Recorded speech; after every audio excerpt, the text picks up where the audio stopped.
जाता है फिर भी तुमको ये बात समझ में ना आए, तो इसमें रामायण गीता भागवत वेद पुराण शास्त्रों की क्या गलती। तो बात यह है, ये किराए का मकान है। जैसे ही समय पूरा होगा स्त्री पुरुष बच्चे इस किराए के मकान से निकाल कर बाहर कर दिए जाएंगे और ये मकान जला दिया जाएगा। बस आपका खेल खत्म हो गया। यहीं तक आपके रिश्तेदार कुटुंब परिवार जात बिरादरी मकान धन दौलत बच्चे यहीं तक, इसके आगे कुछ भी जाने वाला नहीं। ना आप कुछ लेकर के आए ना कुछ लेकर जाओ। मूल मतलब यह है कि मनुष्य शरीर उस परमपिता परमात्मा ने क्यों दिया, इसको आप सब लोग समझ लें अच्छी तरह से तो अच्छा होगा। धर्म पुस्तकें रामायण गीता भागवत वेद पुराण क्यों आपके सामने रखे गए? वो इसीलिए रखे गए कि ये जीवात्मा जब से परमात्मा के यहाँ से आया तब से इसे काल की अंधकार नगरी में, जहाँ पर पाप और पुण्य है, जन्म और मरण है, 84 और नरक है, इसमें अपने अपने कर्मानुसार मनुष्य ये कर्म करता है तो जीवात्मा को नाना प्रकार का कष्ट दिया जाता है। उस कष्ट के निवारण करने के लिए, कष्ट से छुटकारा दिलाने के लिए आपको ये मनुष्य रूपी सबसे ऊंचा मकान दे दिया। और ये कहा महात्माओं ने, ऋषियों ने और धर्म पुस्तकों ने, देखो अब की बार तुमको मकान मिल गया है, बुरे काम तो करना नहीं, जितने भी करना अच्छे करना। और मकान इसलिए दिया जाता है कि अब की बार तुम तप करके, तपस्या करके, दान कर, पुण्य कर, सेवा कर, सत्य बोलकर, योग कर, ध्यान कर, ये जिस तरह से भी हो सके उस जीवात्मा को अब की बार मरने के पहले भगवान के पास तक पहुंचा दो। बस इसी काम के लिए आपको ये मनुष्य शरीर मिला। बाकी ये कहा गया था, महात्माओं ने बताया था कि शरीर की रक्षा करना, खाना भी देना, कपड़ा भी देना और इसकी देखभाल भी करना, इसमें जो जीवात्मा रहती है उसकी भी रक्षा कर लेना। तो जब जीवात्मा को इस मनुष्य शरीर के द्वारा जगा लोगे तो इसको परमात्मा के पास पहुंचा देना, यह है किराए का मकान। और अपना काम करने के बाद मकान को खाली कर देना। लेकिन हम लोगों ने अपना काम तो किया नहीं, दूसरों का ये बोझा उठाते रहे और ये कहते रहे ये सारा संसार का सामान तो मेरा है। और ऐसे ही सोच विचार में इंतजाम करते समय में वो समय पूरा हो गया और उसने कहा कि मेरे किराए के मकान को खाली कर दो। तो आप रोगे, चिल्लाओगे, घबराओगे, डॉक्टर बुलाओगे, वैद्य बुलाओगे, लेकिन कोई आपकी सुनेगा नहीं। मकान से निकाल कर बाहर कर दिया तो तुम्हारे लिए और तुम दूसरों के लिए रोते रह जाओगे और रोते हुए चले जाओगे। कोई किसी का नहीं, कहाँ गए कहाँ नहीं गए इसका कोई पता नहीं। जन्मना मरना, जन्मना मरना, 84 जाना, नरकों में जाना, जीवात्मा को कर्मानुसार नाना प्रकार की यातनाएं भोगनी और वहां जाकर के कोई सुनने वाला नहीं है कि हमारी कोई रक्षा भी करे, हमारे दुख को कोई सुने भी। यहाँ मनुष्य पर नाना प्रकार का कष्ट जब आता है तो कोई सुनने वाला नहीं, तो नरकों और 84 में कौन सुनेगा? ये समझने की चीज। तो वास्तव में हम लोग आत्मा का कल्याण करने के लिए, इस जीवात्मा को गति देने के लिए, इस जीवात्मा को जन्म और मरण से बचाने के लिए इस मनुष्य रूपी उत्तम मकान में हम आए थे। और महात्माओं ने इसी की याद दिलाई थी कि इनको बता दिया जाएगा कि मनुष्य रूपी मकान उत्तम बार बार नहीं मिलेगा। तो आप लोग अब की बार थोड़ा समय बचाकर सुबह शाम घर का, खेती का काम, दुकान का काम, नौकरी का काम करते हुए, बाल बच्चों की सेवा करते हुए थोड़ा समय बचाओगे सुबह शाम तो इस जीवात्मा का भी कल्याण हो जाएगा। लेकिन हम लोगों ने तो ये समय बचाया नहीं, दिन और रात दुनिया के काम में लगे रहे और वो समय आ गया मौत का, तो मौत लेकर के चली गई, शरीर को जला करके खाक कर दिया। तो बताओ अब आपने अपने लिए क्या किया? कुछ भी नहीं। तो मेरे कहने का मतलब सीधा साधा समझो, मैं तो हूँ धार्मिक। वास्तव में जब मनुष्य चारों तरफ बुराइयों में फंस जाता है तो ये तो बताना ही पड़ेगा कि बुरे का परिणाम बुरा और अच्छे का अच्छा। बुरा करोगे, चोरी करोगे, धोखा दोगे, बेईमानी करोगे, झूठ बोलोगे, किसी को मारोगे, छल करोगे, कपट करोगे, दुराचार करोगे तो तुमको ये सब अपराध लग जाएंगे और फिर तुमको इसकी सजा भोगनी पड़ेगी। तो ये तो आप जानते ही हो कि तप करने से राज मिलता है और राज करने से नरक मिलता है। ये तो आपको महात्मा जंगल में तप करते थे, सत्य बोलते थे, सेवा करते थे, दया करते थे, प्रेम करते थे, योग करते थे। उससे जब कभी हो गया उनका योग भ्रष्ट हो गया तो राजा बन गए।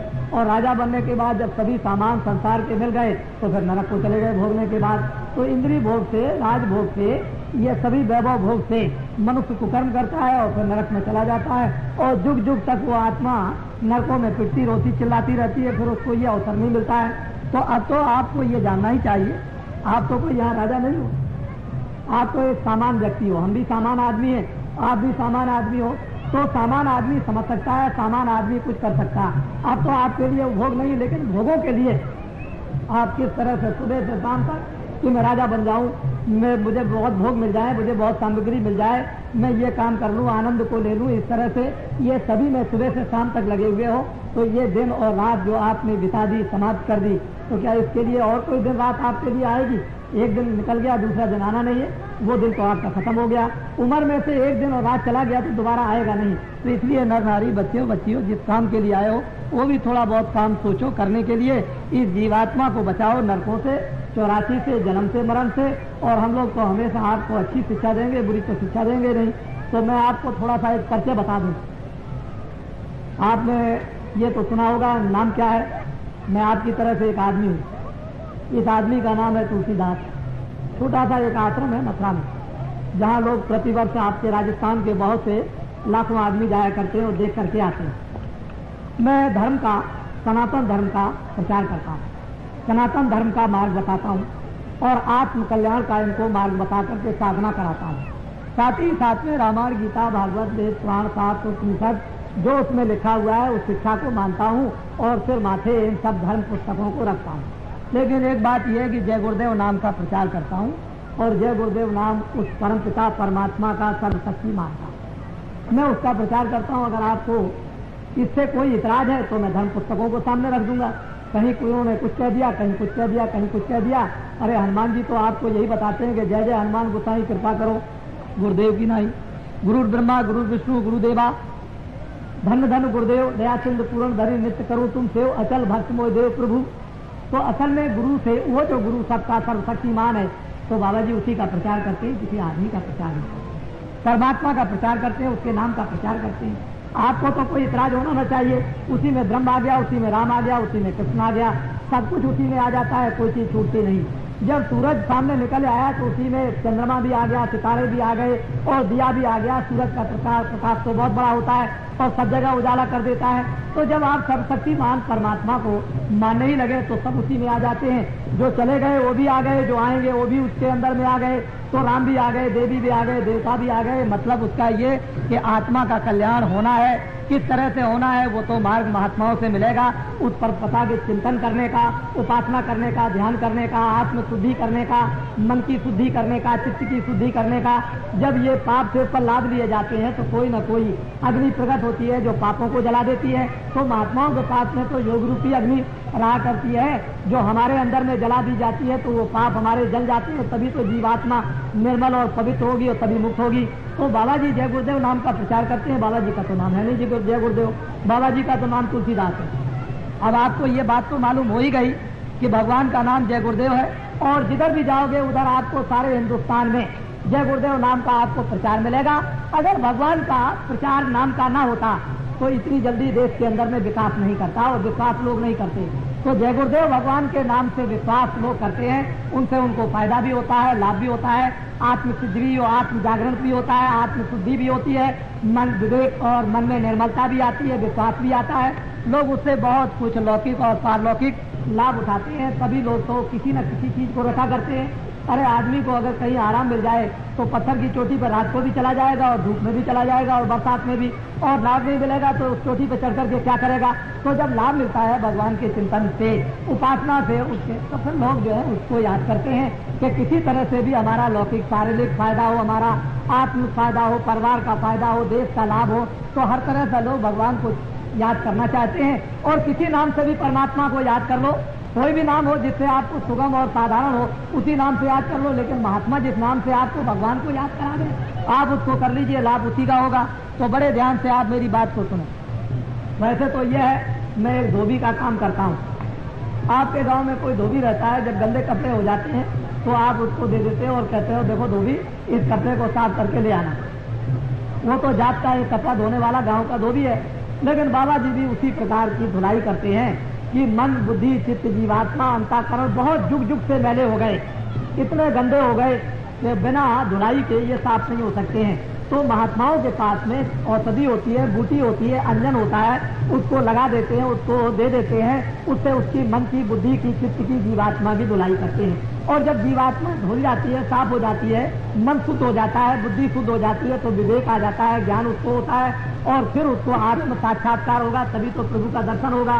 गंदगी में तो आपको मालूम होना चाहिए कि गंदा शीशा रहेगा तो सामने अपनी तस्वीर भी दिखाई नहीं देगी, अपनी ये शकल भी दिखाई नहीं देती है। शीशे को साफ कर लो तो अपनी शकल आएगी। इसी तरह से अपनी जीवात्मा को, मन को, बुद्धि को और चित्त को नहीं साफ करेंगे तो परमात्मा कैसे मिलेगा? उसके लिए कोई धोबी चाहिए। जैसे कि वाल्मीकि के गुरु, उन्होंने धोया तो वाल्मीकि को क्या मिला कि वाल्मीकि को दर्शन हुआ ब्रह्म का, दिव्य नेत्र ज्ञान चक्षु खुला और ब्रह्म का दर्शन साक्षात्कार उन्होंने किया। मीरा ने साक्षात्कार किया, रैदास ने साक्षात्कार किया, भगवान का तुलसीदास जी ने साक्षात्कार किया। जब मन, बुद्धि, चित्त और जीवात्मा साफ नहीं होगी तो साक्षात्कार कैसे होगा? इसी के लिए हम लोग जंगलों में, तीर्थों में जाया करते थे। चलो भाई आज इस तीर्थ में चलेंगे, आज पर्व लगा हुआ, वहाँ महात्माओं का दर्शन होगा और उनका सत्संग सुनने को मिलेगा। बहुत उच्च कोट के महात्मा मिलेंगे। तो कभी हरिद्वार चले गए, कभी रामेश्वरम चले गए, कभी द्वारका चले गए, कभी मथुरा और काशी चले गए, महात्माओं का दर्शन। इस मंदिर में गए, बहुत अच्छे महात्मा मिलेंगे, उस मंदिर में गए, बहुत अच्छे महात्मा मिलेंगे, उस आश्रम में गए, यहाँ सिद्ध पुरुष मिल जाएंगे। इसीलिए दर्शन करने के लिए जाते थे कि भाई कहीं चलते फिरते संतों महात्माओं का दर्शन, योगियों का होगा तो आत्मा का कल्याण हो जाएगा। और इसीलिए आप इस मनुष्य जीवन में आए। तो इच्छा तो आपके अंदर है दर्शन करने की, इच्छा तो कल्याण की है, इच्छा तो प्रभु को देखने की है, इच्छा मुक्ति की है, इच्छा जन्म मरण से बचने की है, 84 नरकों से छूटने की इच्छा है। लेकिन जीव बेचारा भूल से यहाँ फंस गया। इसको कोई रास्ता दिखाने वाला, धर्म उपदेश, इसको सही बात बताने वाला कोई मिलता नहीं है। इसलिए इसका सारा जीवन और सारा समय इसका यूं ही चला जाता है और वो अपने घर के उसी झंझट कामों में, मोह ममता में, काम में, क्रोध में, अहंकार में इसमें फंसा रहता है। और एक दिन वक्त आया कि उसके सामने मौत आई और लेकर के चली गई, बस हो गया काम खत्म। यहाँ क्या अपना था? कुछ नहीं। तो बाबा जी एक सुगम, सीधा, सरल रास्ता नर नारियों को बताया करते हैं और ये कहा करते हैं, देखो बच्चा चोर घर में रहेगा तो बाप को अच्छा तो कभी लगेगा नहीं। बाप तो यही कहेगा कि अरे बच्चे तुम चोरी करते हो तो हमारा भी नाम डुबा दोगे और तुमको भी तकलीफ होगी और कभी कोई आएगा पकड़ लेगा तो कितनी बड़ी बदनामी होगी। इसी तरह से महात्मा सारी सृष्टि में अपना बच्चा समझते हैं। सबको कहते हैं देखो गलती मत करना, चोरी मत करना, झूठ मत बोलना, धोखा मत देना, किसी को मार मत देना, किसी का कत्ल मत कर देना, ये सब बुराइयां हैं। शराब मत पीना, मांस को मत खाना, तुम अंडे मत खाना, ये सब खान जितने भी हैं खाने के अशुद्ध सामानों को तुम मत, इससे बुद्धि खराब हो जाएगी, चित्त हो जाएगा खराब, मन चंचल हो जाएगा, काम, क्रोध, लोभ, मोह, अहंकार जग जाएगा तो आत्मा का विनाश हो जाएगा। तो महात्मा बाहर की धीरे धीरे शिक्षा देते हैं। जब मजबूत कर लेते हैं तो उसको आत्म शिक्षा देते हैं साधना करने की। फिर जब वो आत्म साधना में लग जाता है तो आत्म सिद्धि हो जाती है, उसको ज्ञान हो जाता है, उसमें शक्ति आ जाती है, उसको आनंद मिलता है, तो उसका लोक और परलोक दोनों बन जाता है। इसी लोक परलोक बनाने के लिए हम लोग इस मनुष्य रूपी मकान में आए थे और रामायण करते थे कि हमारा लोक बनेगा, परलोक भी बन जाएगा। गीता को भी सुनते कि लोक बनेगा, परलोक बनेगा, और जब तब तीरथ करते हैं कि लोक परलोक बन जाए। लेकिन अब आप नहीं जानते हो तो भाई महात्मा क्या करें? महात्मा तो आपको जब नहीं मिलते हैं तो अपना रास्ता बदल गया। अब यह तो गलती है आपकी या महात्माओं की गलती है कि हमको आकर के उनको अपना धर्म उपदेश देना चाहिए। हमको अच्छी अच्छी बातें बताते, बुरी बातों को हमको जो हम उसमें फंसे थे छुड़ा लेते, तो आज अच्छे रास्ते पर तो जीवन हमारा सुखमयी, शांतमयी, गांव गांव में, परिवार परिवार में बन जाता, हम निरोगी हो जाते, कोई बीमारी नहीं होती, कोई लड़ाई झगड़ा नहीं होता, सब एक दूसरे के काम आते, सब में प्रेम होता और सब लोग आपस में मिलजुल करके रहते। तो ये इस तरह के संकट आपके सामने जो द्वंद्व, लड़ाई झगड़ों के हो रहे हैं वो नहीं आपके सामने आते। लेकिन आपने ये सोचा कि महात्माओं की क्या जरूरत है? महात्माओं की तो इतनी जरूरत जितनी माता पिता की जरूरत नहीं, महात्माओं की इतनी जरूरत है जितनी राजा की जरूरत नहीं, महात्माओं की तो इतनी जरूरत है कि कपड़े न पहनो तब भी काम चल जाएगा। लेकिन महात्मा मिलना चाहिए क्योंकि इससे तो सभी काम बनेंगे। इधर आपको ये भी बन जाएगा कि कैसे रहना है, कपड़े कैसे पहना है, किस काम के लिए आए हो, क्यों कपड़ा पहना जाता है, क्यों खाना खाया जाता है, मनुष्य रूपी मकान में कौन रहता है, ये सब चीजें आपको महात्माओं के द्वारा मालूम हो जाएंगी। तो अंतिम लक्ष्य तो आपको अपने कल्याण का ही प्राप्त करना है, अपने घर को ही पाना। घर छोड़ दिया, परदेश में आकर के मारे मारे फिरते हो। तो इसलिए नर नारी, बच्चे बच्चियों, अब आपको ये तो जान करके दुख होता ही है कि सारा संसार के समय पर नष्ट भ्रष्ट मानो हो गया।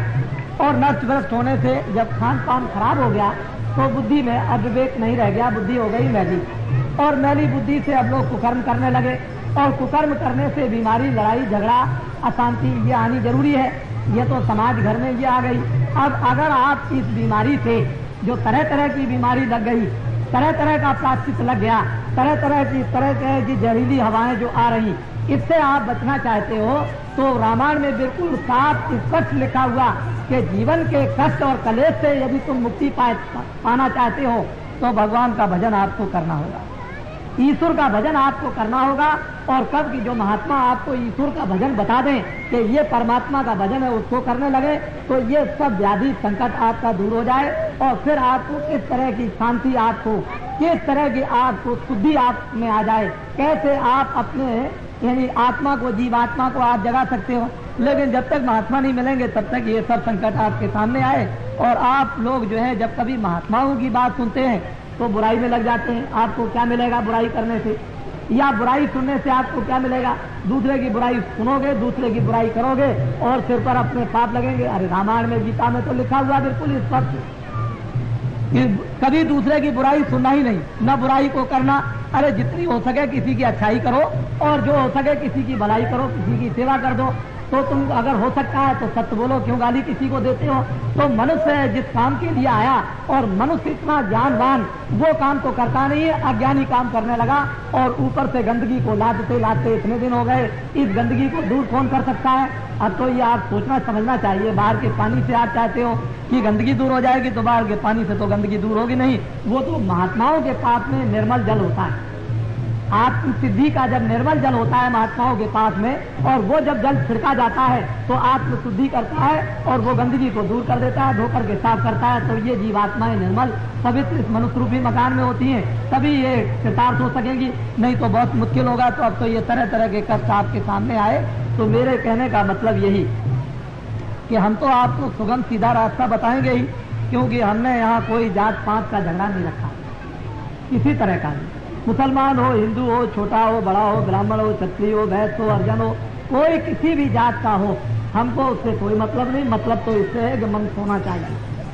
जब पैदा हुए थे तो नंगे, पैदा हुए थे तो रो रहे थे, पैदा हुए थे न पढ़े थे, न आप कपड़ा पहन सकते थे, न किसी को पहचान सकते थे। लेकिन जब धीरे धीरे जब बड़े हुए और बुद्धि जगी और आपको परिचय ये कराया गया सब कुछ, तो कपड़ा भी पहनने लगे, शर्म भी आने लगा, खाना भी खाने लगे और उठने भी लगे और सुनने भी लगे और बात भी करने लगे और दूसरे की इज्जत और सेवा भी करने लगे। लेकिन जब जाने का वक्त हुआ तो कपड़ा भी भूल गए, खाना भी भूल गए, उठना भी भूल गए, बोलना भी भूल गए, देखना भी भूल गए। क्यों? कि जब आए थे तो कुछ नहीं लेकर आए, न कुछ समझ लेकर आए।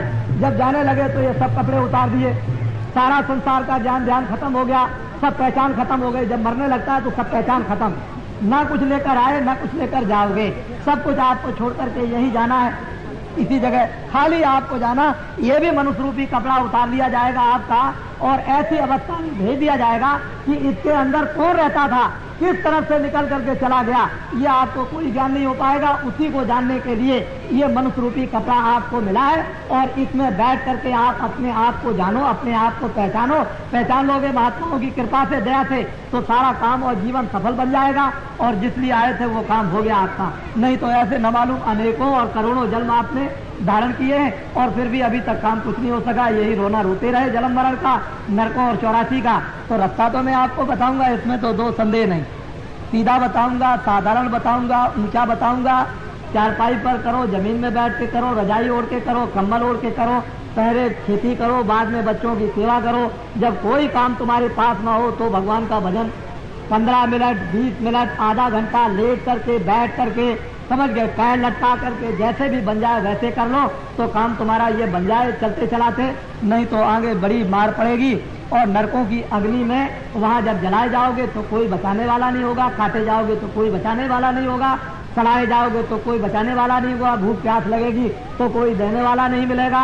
वहाँ इतनी यातनाएं जमदूत सिपाही देते हैं कि वहाँ हाहाकार जीवात्माएं करती है, रोते चिल्लाते रहते हैं और ये रोज घटनाएं देखने को मिलती हैं। जब तुमको वो ज्ञान मिलेगा, जब तुमको ज्ञान चक्षु मिलेगा, जब दिव्य नेत्र तुमको मिलेगा, जब तुम्हारा खुल जाएगा और मनुष्य रूपी मकान में बैठ करके जब देखोगे कि जीवात्माएं कैसे निकाली जाती हैं और कैसे डाली जाती हैं और कहाँ इनका हिसाब होता है, न्याय इनका कहाँ होता, कौन इनको मारता है, किस तरह से मारता है, कहाँ इनको जलाता है, तो आदमी कांपता है और डरता है। और पुस्तकों में फिर महात्माओं ने लिखा कि हे जीवो, हे मनुष्यों, ये ऐसी दुर्गत आत्माओं की होती है, तुम बुरे कामों को अब करना छोड़ दो। अभी तक जो कुछ किया तो किया, अभी तक तो आपने सब कुछ कर लिया जो कुछ करना था।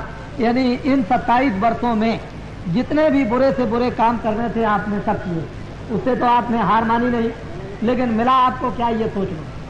27 वर्षों में ये सोचा था कि महात्मा की जरूरत नहीं, रामायण की जरूरत नहीं, धर्म की जरूरत नहीं, प्रेम की जरूरत नहीं, सत्य की जरूरत नहीं, सेवा की जरूरत नहीं, माता पिता के सेवा की जरूरत नहीं, बड़ों की इज्जत की जरूरत नहीं। आपने इन सब बंधनों को जो सामाजिक थे, घर के थे, परिवार और मनुष्य के थे, उन सबको तोड़ दिया। सोचने लगे चलो भाई अब बंधन तोड़ करके बाहर निकल जाएंगे। गीता रामायण का क्या बंधन महात्माओं का और देवताओं का, तो चलो बड़ा आनंद मिल जाएगा। आपने सब कुछ किया और करने के बाद आपको मिला क्या, ये आपको सोचना है। तो मैं आपको एक छोटा सा किस्सा बताता हूँ, वो सुने स्त्री पुरुष सभी। एक महात्मा जी थे, आपके गांव में आए। महात्माओं को लोग क्यों पकड़ते हैं, ये समझने की बात। जब आप सब तरह से थक जाते हो, हार जाते हो, रोते चिल्लाते हो और कोई भी रास्ता आपके दुख दूर होने का नहीं होता है, तो अंत में लोग महात्मा को पकड़ते हैं कि महाराज अब तो दया दृष्टि कीजिए, अब कृपा कर दीजिए। तब फिर महात्मा होते हैं द्रवित, वो दूसरों के दुखों को देख करके फौरन पिघल जाते हैं और कहते हैं भाई इसके ऊपर तो दया होनी चाहिए, इसके दुख दूर हो जाए। तो महात्मा ऐसे ही चले जा रहे थे। रास्ते में जब सभी नर नारी बड़े दुखी थे तो महात्मा जी को पकड़ा। महात्मा जी आप कहाँ जा रहे हैं, आप कहाँ जा रहे हैं, आप कहाँ जा रहे हैं, जरा हमारी बात तो दुखी सुन लीजिए। तो महात्मा जी खड़े हो गए। चलो बेटा क्या है, क्या लगे, बड़ा संकट है, बड़ा कष्ट है, बड़ी बीमारी आई हुई है, खाना नहीं मिलता है, लड़ाई झगड़ा होता है, तब उत्पात हो रहे, कोई किसी की सुनने वाला नहीं। अरे बच्चे तुमने तो अपना रास्ता कर्म धर्म का छोड़ दिया तो तकलीफ तो तुमको मिलेगी ही, तुमको आराम कहाँ मिलेगा। इसलिए बच्चा तुम अपने कर्म धर्म में लग जाओ तो तुम्हारा ये संकट और दुख दूर हो जाएगा। कह लगे अच्छा महाराज हमको बतलाइए हम कर्म धर्म में कैसे लगे। तो उनको सबको बुला करके बैठा दिया और कहा देखो बच्चा, अगर तुम सुख चाहते हो तो तुम कितने दिन में सुख चाहते हो। कह लगे महाराज हम तो आज ही सुख चाहते हैं। अरे बच्चा एक दिन में तो तुमने पाप किया नहीं। अरे चोरी करने में भी तुमको 2 घंटे 4 घंटे लगे होंगे, रात भर किसी गांव में गए होगे तो रात भर जगे होगे और वहां से आए होगे, उसमें भी तुमको 2-4-6 घंटे लगे होंगे। तो 1 मिनट में तो काम नहीं। तो हमारे पास में आओ 15 दिन तक आओ, आकर के सुनो और हम तुम्हारे कष्टों को दूर करेंगे। तो सब के सब स्त्री पुरुष आए। महात्मा जी ने रामायण ली और रामायण को सुनाया और गीता को सुनाया और धर्म उपदेश किया और उनसे कहा देखो बच्चों तुम्हारी समझ में आया। कह लगे महाराज बहुत कुछ समझ में आया। तो तुम्हारे अंदर में कुछ प्रेम आया। कह लगे महाराज बहुत अच्छा प्रेम। क्या प्रेम आया। कह लगे हमको घर अच्छा नहीं लगता, हमको खेती अच्छी नहीं लगती, हमको बच्चे नहीं अच्छे लगते। कह लगे अच्छा तुमको ये अच्छा नहीं लगता है। कहा महाराज ये अच्छा नहीं लगता तो क्या अच्छा लगता है कि साधु महात्मा का दर्शन हो और हमको सत्संग सुनने को मिले। तो और तुमने क्या। कह लगे महाराज अब हम पहले तो बड़े क्रोधित हो जाते थे, तो अब क्रोध नहीं आता है और काम भी नहीं आता है और लोभ भी नहीं आता है और मोह भी नहीं आता है। तो अच्छा बच्चा एक काम करो कि जरा आंखें तो बंद करके बैठो। तो आंख बंद करके जब बैठे तो सामने परमात्मा का एक दीपक जलता हुआ, जैसे मंदिर में दीपक जलता है उजाला होता है, ऐसे ही मनुष्य रूपी मंदिर में एक दीपक जलता हुआ दिखाई दिया। लोग बड़े प्रसन्न हुए, महाराज उजाला हो गया, प्रकाश हो गया, एकदम से अंधेरा दूर हो गया। कह लगे अरे बच्चा इसी को तो कहते हैं अज्ञान का। अज्ञान की रात्रि को खत्म करो और ज्ञान के दीपक को इस मनुष्य रूपी मकान में जलाओ। जैसे मीरा ने जलाया था, कबीर ने जलाया, तुलसीदास ने जलाया, इसी तरह से तो इस दीपक इस मनुष्य रूपी मंदिर में दीपक जल रहा जो तुमने बुझा दिया, जिसके बुझने से काम क्रोध लोभ मोह अहंकार ये तमाम तृष्णाएं विषय वासनाएं तुमने आ गई। अब तो तुमको मालूम हुआ उसमें कितनी बड़ी मस्ती है। कह लगे अरे महाराज हमको क्या पता था, आप पहले से मिल जाते तो इतने कष्ट हम क्यों उठाते। चलो ठीक है अब तो तुम मिल गए, कम से कम अब रोज आया करो। वो सारा गांव का गांव, सारा शहर का शहर चोर था, शराबी था, कबाबी था, लड़ते थे, झगड़ते थे। महात्मा जी ने 1 महीने में बैठा करके सबको शांत कर दिया और प्रेम से रहने लगे। कोई किसी की चोरी नहीं करता है, कोई झूठ नहीं बोलता, धोखा नहीं देता, कोई लड़ाई नहीं करता है।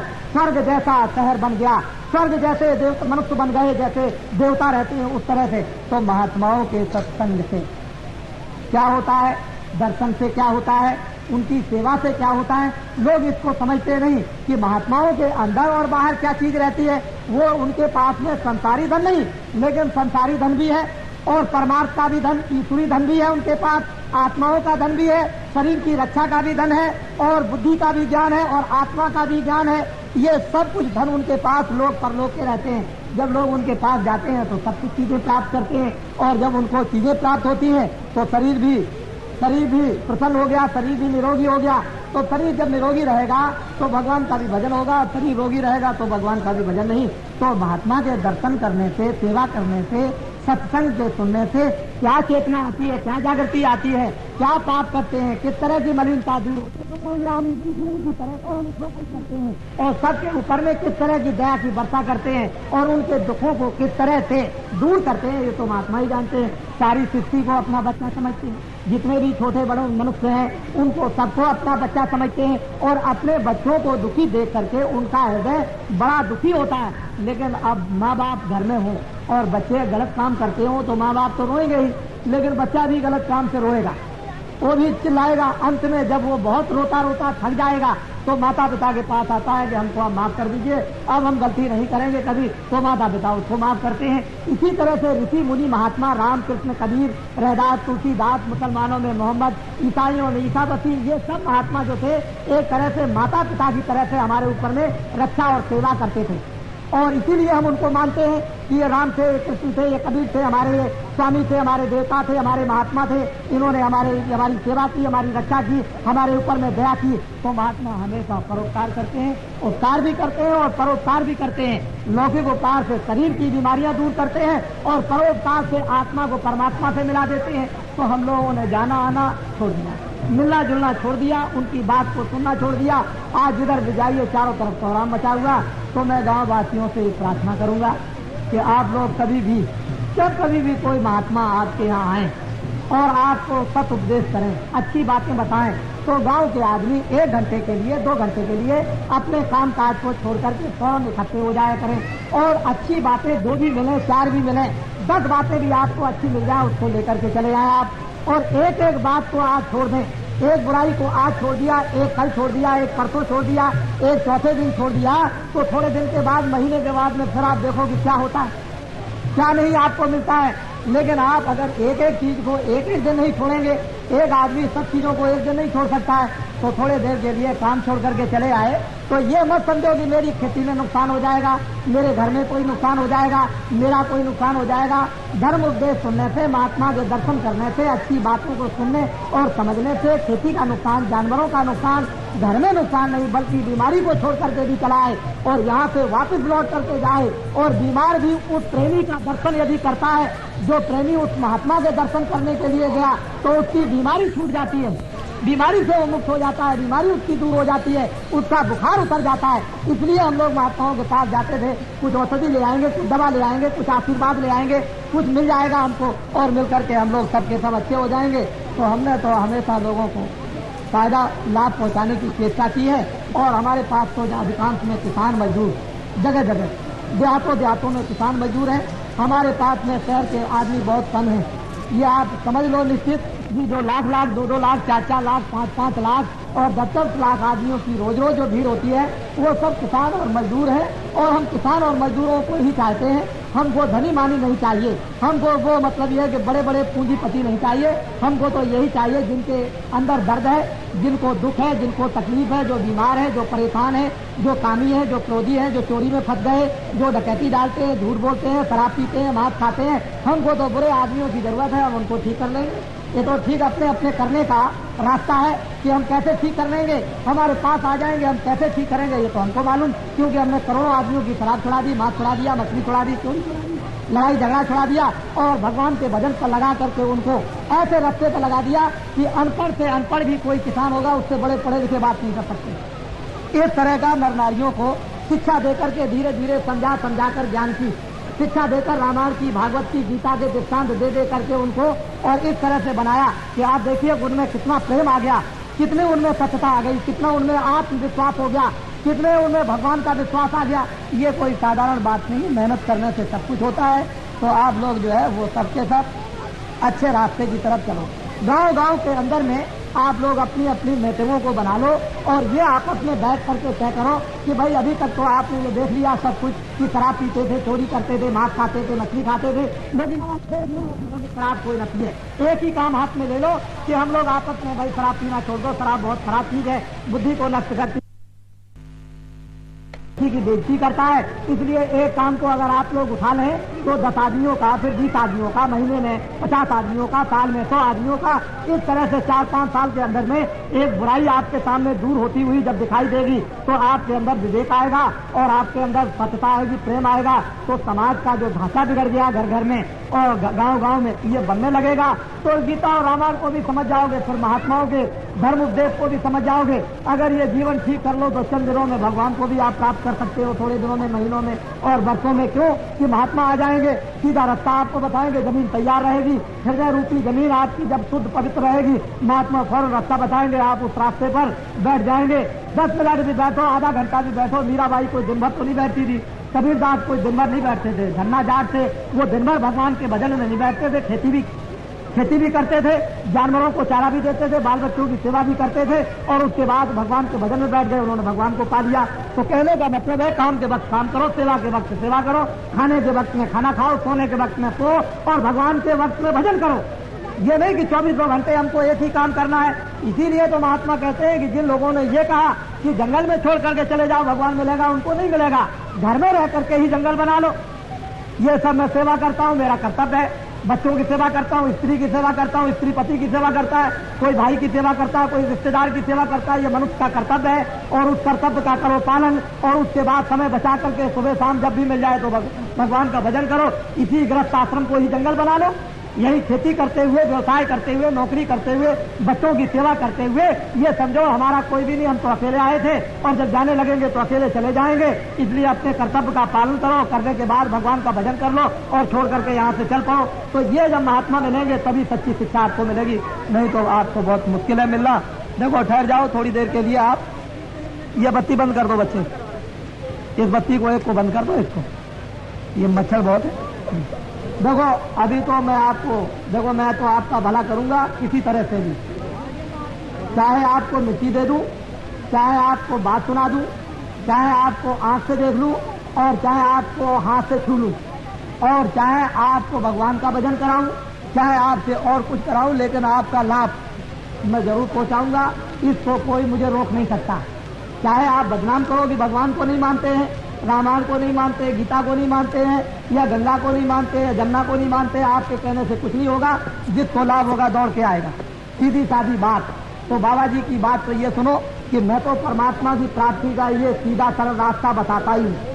जब तुमको कभी इच्छा हो भगवान के मिलने की, दिव्य नेत्र रामायण में लिखा हुआ है, दिव्य नेत्र गीता में लिखा हुआ, शिव नेत्र रामायण और गीता और भागवत में लिखा हुआ है और शिव नेत्र वेदों में लिखा हुआ है। जब शिव नेत्र लिखा हुआ है कि मनुष्यों के पास है तो तुम्हारे सबके पास में शिव नेत्र, ज्ञान चक्षु, दिव्य नेत्र है। शिव जी ने जिस तरह से, पार्वती ने जिस तरह से और सीता ने जिस तरह से और राधिका ने जिस तरह से, कृष्ण भगवान ने और तुलसीदास ने जिस तरह से प्राप्त कर लिया उस भगवान को, उसी तरह से शिव नेत्र खोलकर, क्योंकि तुम्हारे सबके पास में शिव नेत्र तीसरा नेत्र है। 2 आंखें तो बाहर से सबके पास है और अंदर में तुम्हारे जो गुप्त तीसरा ज्ञान चक्षु दिव्य नेत्र सबके पास, और वो ज्ञान चक्षु दिव्य नेत्र तुम्हारा गंदा हो गया है। बाहर की आंखें जब गंदी हो जाती हैं तो बाहर से दिखाई नहीं देता है, बाहर की आंख साफ हो जाएगी, बाहर से दिखाई देने लगेगा। इसी तरह से भगवान को देखने वाली आंख, स्वर्ग को देखने वाली आंख, वैकुंठ को देखने वाली आंख, देवी देवता को देखने वाली आंख, ब्रह्मा विष्णु को देखने वाली आंख और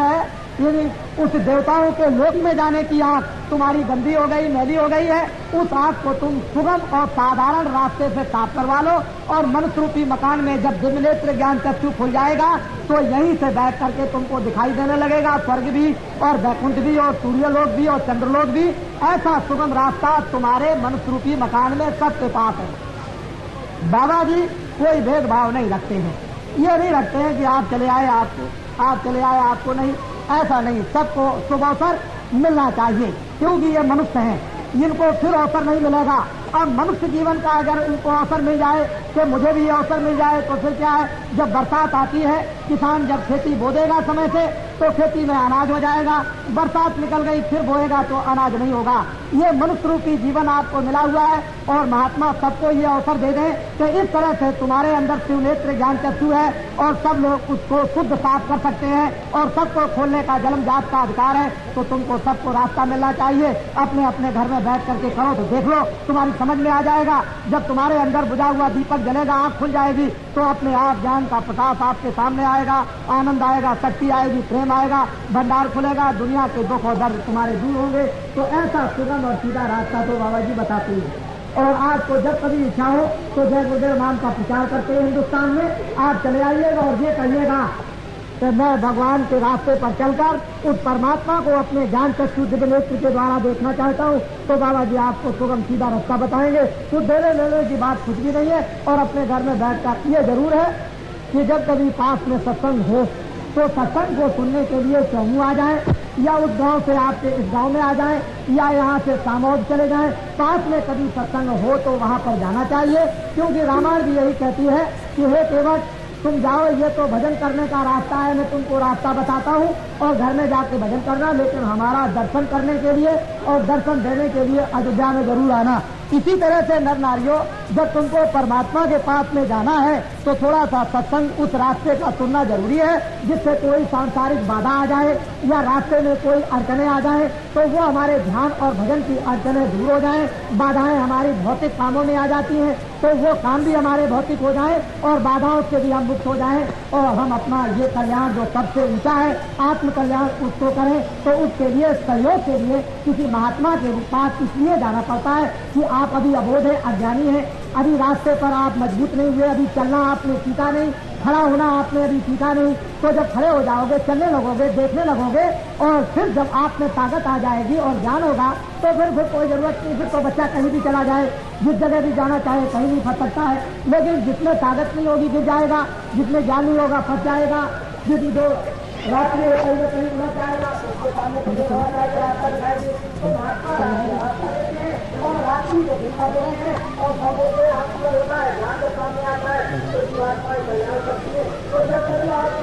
थोड़ा रहेगा।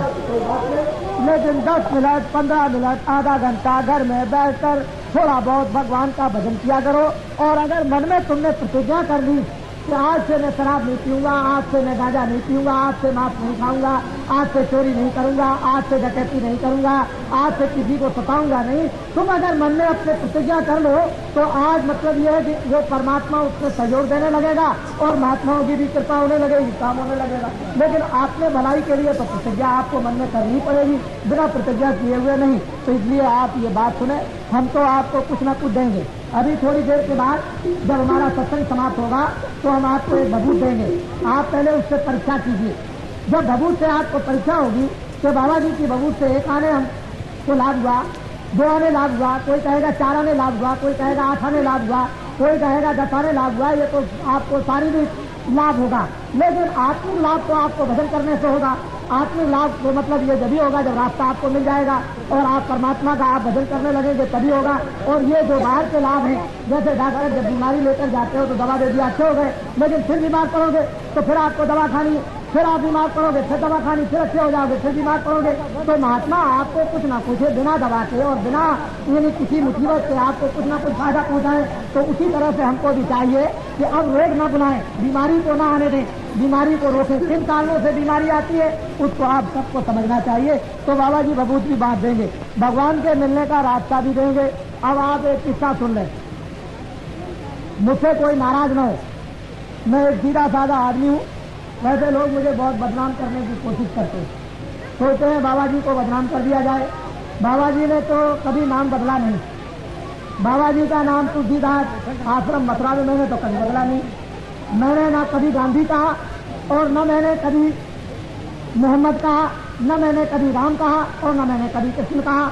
मैं न भगवान बनता हूँ और न मैं महात्मा बनता हूँ, मैं तो आपका सेवक हूँ और बराबर सब जगह यही कहता रहता हूँ कि धोबी का काम करता हूँ और धोबी की सेवा सबसे छोटी होती है। और वो गंदे कपड़े को साफ किया करता है और गंदा कपड़ा साफ करके दे देगा, तुमको प्रसन्नता होगी। तो बाबा जी भी किसी तरह से मन बुद्धि चित्त को धो करके जीवात्मा को धोते हैं, साफ करके देते हैं, फिर आप प्रसन्न होते हो, फायदा आपका होता है, आनंद आपको मिलता है, शांति आपको मिलती है, ज्ञान आपको मिलता है, शक्ति आपको मिलती है। बाबा जी तो इस मुसीबत में फंसे रहते हैं और आपकी सेवा करते रहते हैं। बाबा जी को न भगवान बनने की जरूरत और न महात्मा बनने की जरूरत, सेवादार जरूर है। बाबा जी कोई दूसरा नाम भी नहीं, आपको हमेशा बताते हैं। लेकिन अगर आप कहते हो कि भाई आप राम हो, आप हनुमान हो, आप कृष्ण हो, आप ये हो, आप वो हो, तो बाबा जी किसका मुंह पकड़ेंगे? ये तो आपको समझना चाहिए। बाबा जी तो घर में किसी का मुंह नहीं पकड़ेंगे, कौन किसको राम कहता है, कौन किसको हनुमान कहता है, कौन बालाजी कहता है, और कौन क्या कहता है, और कौन क्या कहता है, कौन चोर कहता है, कौन डकैत कहता है। बाबा जी किस किसका मुंह पकड़े? तो इसलिए बाबा जी का नाम लियो, बाबा जी का आश्रम मथुरा में, और बाबा जी भगवान के मिलने का सुगम रास्ता बतलाते हैं, और ये गीता रामायण वेद पुराण साहब सनातन धर्म का प्रचार करते हैं। बाबा जी शराब और मांस मछली अंडा और ये चोरी चमारी छुड़ाते हैं। ऐसा काम सारे देश के अंदर घूम घूम करके कर रहे हैं। और देखो जब ये काम लोगों के सामने आ गया तो चारों तरफ जन में चर्चा हो गई। बाबा जी को तो हिंदुस्तान में कौन जय गुरुदेव नाम से नहीं जानता। आप कहीं भी जाए, काशी में जाओ, द्वारका में जाओ, बंबई में जाओ, आप इधर चले जाओ, कश्मीर की तरफ चले जाओ, आप पूरब में कलकत्ते में जाओ, चारों तरफ जय गुरुदेव नाम से बाबा जी को जानते हैं। बाबा जी को जब जय गुरुदेव नाम से जानते हैं तो बाबा जी को और क्या करना।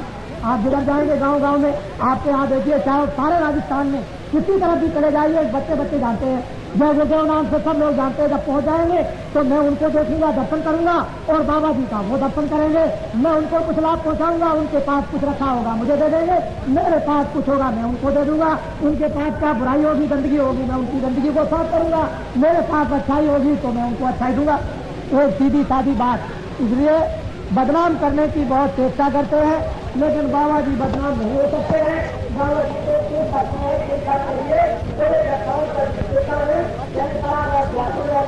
और होते और काटते रहते हैं आपके लिए तो सूली पे चलना पड़ा। और ये तो आपको मालूम है कि जब ऋषियों मुनियों ने बतलाया था कि कंस तुम्हारे पापों का घड़ा भर गया है तो तुम्हारी बहन से एक ऐसा पुत्र पैदा होगा जो तुमको मारेगा, तो कंस ने अपने बहन दानवी को जेल में बंद कर दिया और कृष्ण भगवान का जन्म तो जेल में हुआ था। ये तो आपको मालूम होना चाहिए। तो असली बात तो यह है कि जब ऐसे ऐसे देवताओं के लिए ऐसे कष्ट आए जिनको हम मंदिर बना करके पूजते हैं, जिनकी रामायण और गीता को हम पढ़ते हैं, उन लोगों को इतना कष्ट आया, तो अगर ऐसे समय पर हम लोगों को कष्ट आ जाए तो क्या बड़ी बात है। तो कष्ट को झेलेंगे, जो भी कष्ट आएगा इस दुख को दूर करने के लिए, कष्टों को दूर करने के लिए, और धर्म को लाने के लिए, कर्म को लाने के लिए, और सत्य को लाने के लिए, और आत्म कल्याण के लिए जो भी कष्ट आएगा उस कष्ट को सहन करेंगे। उस कष्ट के लिए महात्माओं का तो वेशभूषा होता ही है। इसलिए आपको ये बात बड़ी समझनी चाहिए कि महात्मा किसके लिए होते हैं, आपके लिए। अगर आपको छोड़कर चले जाएं तो पहाड़िया की चोटी बैठ जाए, उनको क्या जरूरत है। वो तो वहाँ भी ये जो कुछ उनके भाग में वो वहाँ भी कपड़ा मिल जाएगा और एक चिकन मिल जाएगा और आराम से रहेंगे, लेकिन ये समाज डूब जाएगा, ये आत्मा डूब जाएगी, नरकों में 84 में चली जाएगी। तो इसलिए महात्माओं को आप अपना समझें। तो महात्मा हमारे लिए आते हैं, हमारा काम करते हैं, हमारे दुख को हरते हैं, हमारे दुख को सुनते हैं, हमारी व्याधा दूर करते हैं, लोक को बनाते हैं, पर लोक में जीवात्माओं की रक्षा करते पहुंचाते हैं और जन्म मरण से मुक्त कर देते हैं। ये महात्माओं का वेशभूषा इसीलिए हुआ करता है। लेकिन जो इस वेशभूषे को नहीं समझते हैं तो क्या किया जाएगा। तो इसलिए आप हमको तो आप अपना समझें, और मैं तो आपको अपना समझता ही हूँ कि आप सब मेरे ही हो। हमने तो कोई ऐसा उपदेश किया नहीं है कि जात पात का कोई झगड़ा रख दिया हो कि तुम बहुत खराब हो, तुम बहुत अच्छे हो, और तुम छोटे हो, तुम बहुत ऊंचे हो। हमारे पास तो जो भी आते हैं हम सबको गले मिलाते हैं। आप देखते नहीं हो, सबके बीच में घूमते रहते हैं, सबसे मिलते हैं, कोई भी होगा सबसे मिलते हैं, सबसे बात करते हैं और सबकी बात को ध्यान से सुनते हैं और जितना हो सकता है उतना उनको लाभ पहुंचाते हैं। तो इसलिए आप तो समझे अपना और मैं आपको समझता हूँ, और मुझसे जितना भी आप लाभ और फायदा उठाना चाहें हम हर तरह से तैयार हैं। लेकिन ये जरूर पूछूंगा, और कभी समय आएगा पूछने का तो ये जरूर पूछूंगा कि आपको हमसे क्या चाहिए, हमसे आप क्या चाहते हैं, कौन सी चीज ऐसी चाहते हैं, कौन मदद लेना चाहते हैं, किस तरह की सेवा आप हमसे चाहते हैं, किस तरह का काम हमसे चाहते हैं। हम जो भी काम चाहेंगे सब करने के लिए तैयार हैं। लेकिन जन जन को जब महात्माओं ने आवाज को उठाया है तो जन जन को सुखी देखना चाहा, और हम ये चाहते हैं सारी सृष्टि स्वर्ग जैसी हो, सारी सृष्टि में स्वर्ग जैसा सुख हो, भरपूर वस्तुएं हो, सस्ती वस्तुएं हो, सबके चरित्र हो, सब में प्रेम हो, सब में सदाचार हो, सब लोग भगवान को याद करें, सब लोग भगवान का स्मरण करें, सब लोग निरोगी हो जाएं और सब लोग सुंदर हो जाएं। कोई अंधा, कोई लंगड़ा, कोई लूला, कोई बहरा न हो, सबसे सब अच्छे हो। इस तरह की कामना आपके लिए उस भगवान से करते रहते हैं, और ऐसा ही वातावरण बन रहा है कि एक समय आएगा तो लाचार होकर मजबूर होकर, दिवस होकर, मार खाकर और चिल्लाकर और रोकर और तड़प कर और जलकर आप धर्म की तरफ दौड़ पड़ोगे और कहोगे अब तो हम धर्म के रास्ते पर चलना चाहते हैं, हमने तो दुनिया सब कुछ देख लिया है, अब सीधा रास्ता हमको चाहिए। तो उस समय पर भी हम आपको गले लगाएंगे और उस समय भी आपको प्रेम करेंगे, आपकी मदद करेंगे, आपकी सेवा करेंगे और ये चाहेंगे कि सबका जनजीवन बिल्कुल सुखमय हो जाए। लेकिन मैं क्या करूं, 70 से लेकर 80 तक मेरी बात को आप नहीं सुनोगे तो वो मुसीबत आपके सिर पर आएगी, वो आपत्ति आपके सिर पर आएगी, वो चिल्लाओगे रोगे जो लिखने में नहीं आ सकता है, इस तरह की आपत्ति आने वाली है। हमने 70 से और 80 तक 81 के अंदर तक आपको बताया।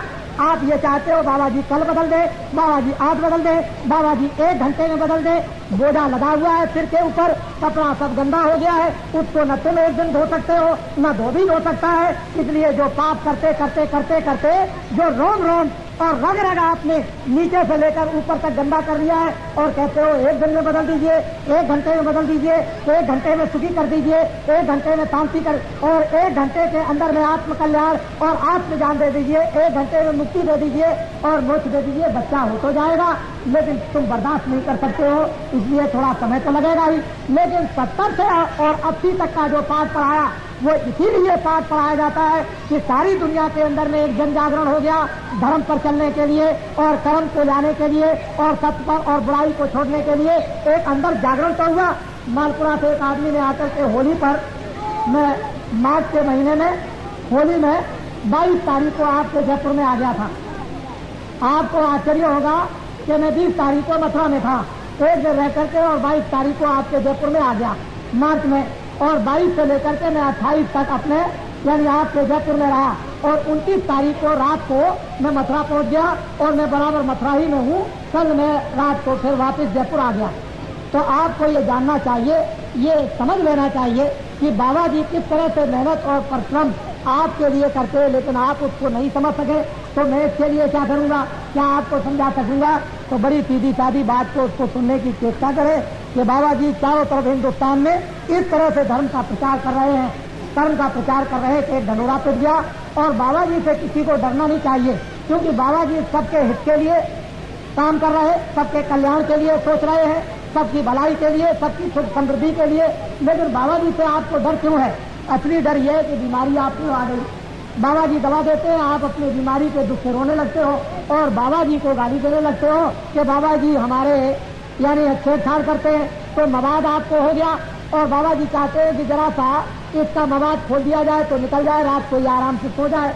लेकिन उस मवाद से आप तड़पते हो और बाबा जी को गाली देने लगते हो कि मेरे मवाद को छूना नहीं, अगर तुमने छू लिया तो मेरे दुश्मन हो। महात्मा जानते हैं कि इसका मवाद निकल जाएगा और ये रात को आराम से सोएगा, कोई तकलीफ नहीं होगी। तो ये दुनिया में जंगल में मवाद आ गया और महात्मा हमेशा इसको निकालना चाहते हैं। जैसे ही मवाद निकला और सबको नींद आ जाएगी और दूसरे दिन मलाद पट्टी बांधी जाएगी और 2-4 दिन में फिर ठीक हो जाएंगे, आराम से सोएंगे और रहने लगेंगे मिलजुल कर प्रेम के साथ में, सब ज्यादा इनकी कट जाएगी। तब आपकी समझ में आएगा कि महात्मा कितना परिश्रम करते हैं, कितनी मेहनत करते हैं। तो ये सब के सब बेचारे बीमार और परेशान और दुखी बैठे हुए हैं और ये कुछ न कुछ लेने के लिए आए। तो बाबा जी को वो भी देने दीजिए और घबराने की कोई बात नहीं है, समय आने पर सब कुछ समझ में आएगा। देखो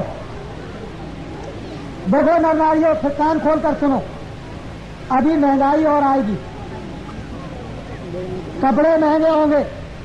हम कुछ नहीं जानते कि अभी कपड़े का भाव क्या है, इतना जरूर जान सकते हैं कि पिछले महीने में कपड़े का भाव 2 गुना ज्यादा हो गया।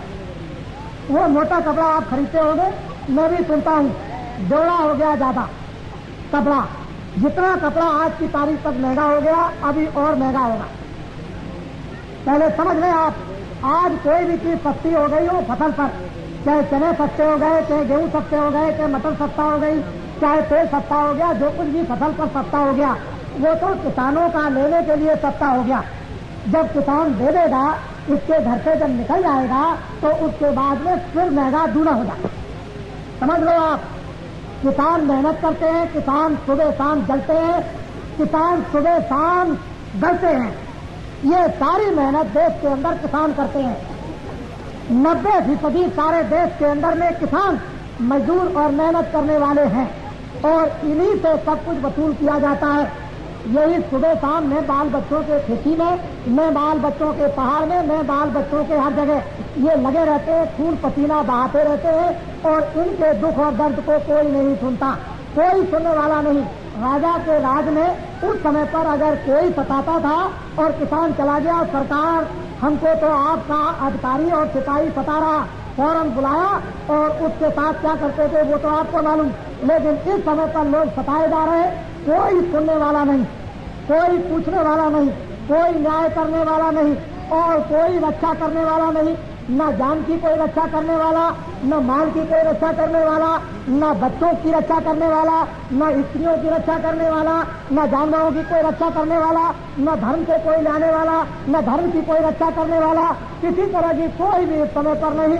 ये व्यवस्था अब और व्यस्त हो गई है और तुम किसान यदि चाहते हो कि दिल्ली से मेरी कोई व्यवस्था बना देगा या जयपुर से कोई मेरी व्यवस्था ठीक कर देगा, तो ये कुछ नहीं, आपको जन जन को जगना होगा और महात्माओं की बात को सुनना होगा और जन जन के अंदर में जब ये प्रेरणा आएगी तब जाकर के कुछ काम बन जाएगा, नहीं तो बहुत मुश्किल होगा।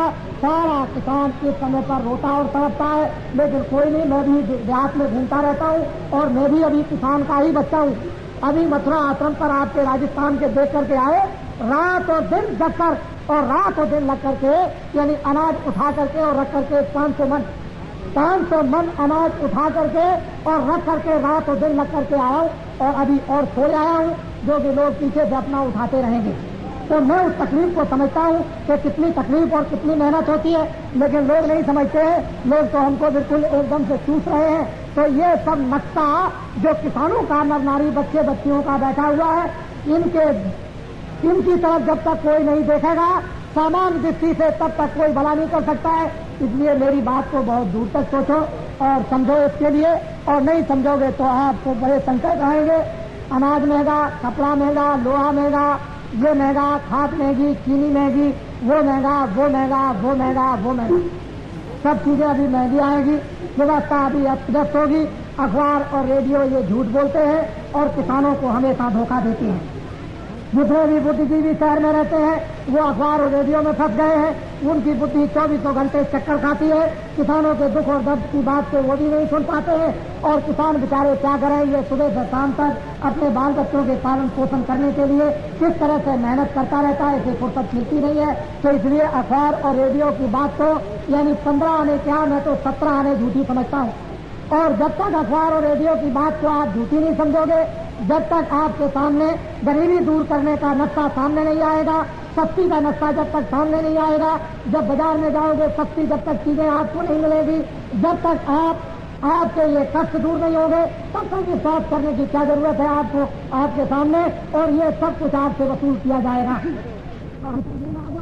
सब कुछ ये देता लेता रहता है, लेकिन ये बेचारा क्या करे, इतना भोला होता है, इतनी मेहनत करता है, इतनी मशक्कत करता है, लेकिन दुनिया के सब लोग इसी को ठगा करते हैं, चाहे वहाँ बाजार में ठग लें, चाहे यहाँ ठग लें। हर तरह से ये रोता चिल्लाता रहता है, इसके कर्म में यही है और हम आपके कर्म बनाना चाहते हैं, आप अपने कर्मों को बिगाड़ना चाहते हो। तो अभी पिछले किए हुए कर्म का हाल तो यह है, और बिगड़ जाएगा मनुष्य शरीर का घर, तो और बुरी हालत हो जाएगी और तुम्हारी जीवात्मा का हनन और पतन हो जाएगा। तो वहाँ रोते और चिल्लाते रहोगे, कौन सुनेगा। तो बाबा जी तो इसी दुख में आपके कर्म बनाना भी चाहते हैं और जीवात्मा की रक्षा भी करना चाहते हैं और जीवन भी सुखी चाहते हैं, हर तरह से लौकिक और पारलौकिक। तो इसलिए बाबा जी की बात को सुनो। और हमसे आपको कोई स्वार्थ तो है नहीं, हम तो आपसे कुछ चाहते नहीं है, न हमको कोई मंत्री बनना है और न हमको कोई राष्ट्रपति बनना है। हमको तो ये धोबी की सेवा करना है और भगवान का रास्ता बताकर मनुष्य रूपी मकान में मरने से पहले इस जीवात्मा को भगवान की तरफ ले चलना और जन्म मरण से बचाना, यही काम करना।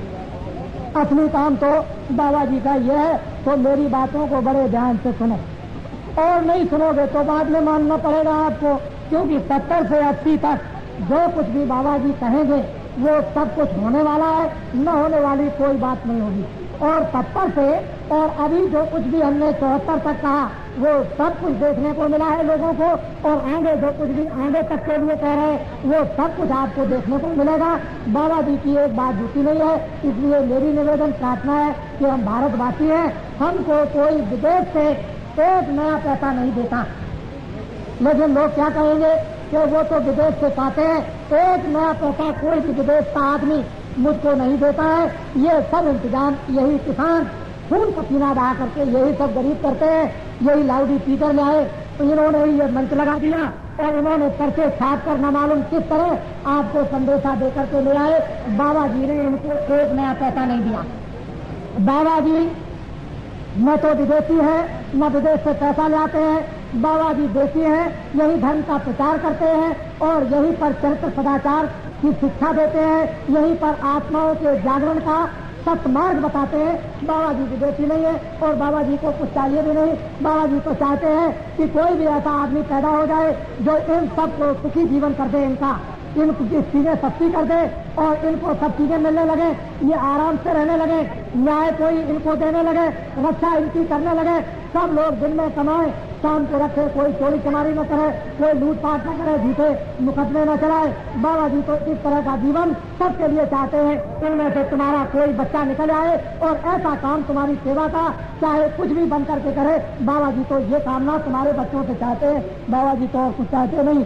इसी शिक्षा को देख देख करके तमाम लोग घबरा रहे कि बाबा जी ने तो ये बहुत बड़ा इन किसान मजदूरों का एक संगठन कर दिया है और इनमें विवेक और विचार पैदा कर दिया है और न मालूम क्या चीज भर देते हैं और किस तरह से जगा देते हैं। तो ये तो अब किसान जाने, ये मजदूर जाने, दुखी जाने कि इनको क्या मिलता है तो इनको मालूम होगा और बाबा जी को पता है कि इनको क्या देते हैं, इनको मालूम कि मुझे क्या मिलता है, तो ये जानते हैं। जिसको किसी को कुछ मिलेगा अपने आप कुछ ना कुछ समझेगा, नहीं किसी को मिलेगा तो क्यों कोई समझेगा। अरे बिना फायदे की दुनिया क्यों दूर से चल के आती है, कुछ ना कुछ तो उसको मिलता ही है। तो सीधी सादी बातें हैं, इसलिए आगे समय बड़ा खराब आ रहा। मैं इतना ही आपसे अनुरोध करूंगा, देखो सभी संस्थाओं के लोग यहाँ पर बैठे होंगे, मैं तो एक धार्मिक आदमी हूँ, लेकिन आपको एक सलाह देता हूँ कि परिवर्तन होना चाहिए। सभी संस्थाओं के लोग, सब के सब जितनी भारत में संस्थाएं हैं, धार्मिक संस्थाओं के लोग एक हो जाओ, क्योंकि उसकी अब जरूरत है। इनका अन्न, इनका पानी, आप लोग मंदिर बनाकर, आश्रम बनाकर इन किसानों का आप पानी और अनाज खाते हो, तो अब जंगल में रहने की जरूरत महात्मा और धर्म लोगों की नहीं। अब आओ इनके बीच में, इनकी इनकी आपत्ति आई हुई, इनके ऊपर अन्याय हो रहा, इनके ऊपर दुख का पहाड़ टूट गया, ये आकर इनके बीच में आकर के सुनो समझो और इनको एक रास्ता दिखाओ। ये धर्म लोग महात्मा आचार्यों की बात राजनीतिक लोगों के लिए यह है कि सब राजनीतिक लोग सोचें और विचार करें और विरोधी जितने भी हैं ये तो सब के सब एक हो जाए, शासन करने वालों को एक तरफ कर दे और विरोधी हो जाए एक तरफ। बड़े ध्यान से, जब रोटी देने की, कपड़ा देने की, काम देने की, न्याय करने की, रक्षा करने की, सस्ती लाने की और खर्च कम करने की जब बात सब करते हो तो विरोधी जितने भी हैं ये सब के सब एक हो जाएं। बाबा जी इस तरह का जन और जागरण करेंगे और आपको एक रास्ता बताएंगे, एक रास्ता आपको सुझाएंगे कि विरोधी एक हो जाए, शासन करने वाले एक हो जाए। और हम किसानों और मजदूरों से अनुरोध करेंगे कि 27 वर्षों में इतना कष्ट किसान और मजदूरों पर आया है, तो अब की बार परिवर्तन करो और दूसरों को एक मौका, एक समय दो सेवा करने का, जो चरित्रमान और सदाचारी है। और वो कौन, तो 50% तो तुम्हारे 20 और 30 वर्ष के जो बच्चे हो उनको आप आने दीजिए। 30% जो 35 साल से ऊपर के बुढ़े हो उनको आप ले आइए और 20% धर्माचार्य जो काशी में हो या गया में, हरिद्वार में या आपके गांव में कोई महात्मा अच्छे हो उनको आने दीजिए। अगर ऐसे वीरों को और ऐसे अच्छे लोग और धर्माचार्यों को आप लोग मौका देंगे तो एक परिवर्तन आपके सामने सुख का, आराम का, चैन का और शांति का और न्याय का और रक्षा का आएगा और शक्ति का। तो जमाना बदलेगा और जमाना बदलने के लिए हम सब लोग ये सोच रहे कि रात को भगवान जमीन से